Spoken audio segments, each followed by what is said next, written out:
윤 대통령에 대한 법원의 구속 취소 결정으로 정치권에도 당분간 파장이 불가피해 보입니다. 조기 대선 가능성에 대비해왔던 대권 주자들의 행보에도 영향을 줄 걸로 보이는데요. 뉴스더 코너에서 정치부 김하린 기자와 더 짚어보도록 하겠습니다.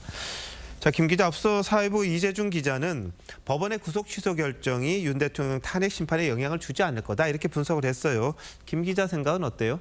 원칙적으로 영향을 줄 문제가 아닌 건 맞습니다. 하지만 정치권, 특히 여권의 시각은 조금 다릅니다.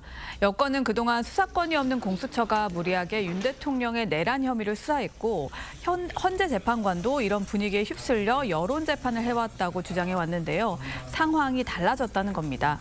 또 서부지법 관할권이나 공수처의 수사권 문제를 지적해왔던 윤 대통령 측의 반박에 힘이 실릴 수 있는 만큼 무엇보다 여론전에서 우위를 점할 수 있을 거라는 기대감도 있습니다. 네, 여론전이라 그것 때문에 민주당이 이 헌재 판단하고 법원 결정은 무관하다, 특히 강조하고 있는 거겠죠? 네, 그렇습니다. 윤 대통령이 헌법을 위반한 사실은 변함이 없다는 겁니다. 다만 내부적으로 헌재 탄핵 심판에 영향을 미칠 가능성에 촉각을 곤두세우는 분위기가 역력합니다. 무엇보다 이재명 대표의 공직선거법 2심 선고가 오는 26일로 예정돼 있죠.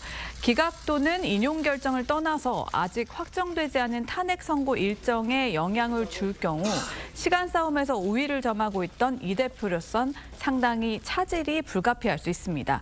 내일 장외 집회에서 의원들 총집결령을 내리는 등 총력전에 나서는 것도 헌재에 영향을 미칠지 모를 여론전에서 밀리지 않겠다는 의도가 깔려 있는 걸로 봐야 할 듯합니다. 네.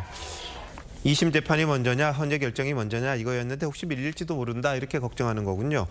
근데 당장 여야 시비가 엇갈립니다만 이 여권 주자들, 그러니까 이른바 조기 대선이 있을 경우에 이들의 공간은 줄어들 수밖에 없을 것 같네요. 네, 그렇습니다. 물론 여권 주자들 모두 일제히 법원의 결정을 환영하면서 공수처 책임을 지적하는 메시지를 내놓긴 했습니다. 하지만 속내는 조금씩 다릅니다. 윤 대통령과 거리 두기를 하며 중도층을 겨냥하는 메시지를 주로 내왔던 주자들은 윤 대통령 구속 취소, 더 나아가 석방 이후의 상황을 염두에 두지 않을 수 없게 됐습니다.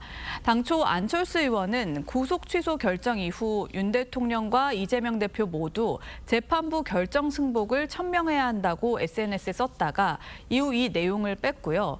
또 구속 취소를 환영한다고 했던 말도 빼고 법원의 결정을 존중한다고 표현을 줄였습니다. 전통적 지지층과 중도층 민심 사이에서 줄타기해야 하는 고민이 반영된 것 아니냐는 해석이 나왔습니다. 자, 그런 점에서 여당 지도부도 향후 여론 추이를 면밀히 살펴볼 수밖에 없겠는데요. 네, 맞습니다. 만약 윤 대통령이 석방이 될 경우 헌재 탄핵 결정과 상관없이 이른바 관저 정치에 나설 가능성을 배제할 수 없습니다. 이미 옥중 메시지를 통해서 계엄의 당위성이나 부정선거 정황에 대해 강조했던 윤 대통령이 비슷한 메시지를 내놓을 경우 강성 지지층 결집에는 도움이 될 수 있지만 자칫 중도층과 멀어지는 결과를 불러올 수도 있다는 겁니다. 오늘 공개된 한국갤럽 여론조사에선 정권 교체를 원한다는 응답이 52%로 절반이 넘었고요. 특히 중도층에선 61%로 조사됐습니다.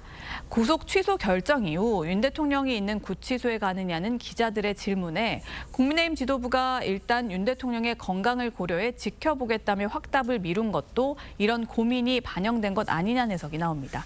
네, 윤 대통령이 만약 석방이 된다면 향후 전국에서 상당한 큰 변수가 될 수밖에 없는 것 같군요. 자, 김 기자 잘 들었습니다.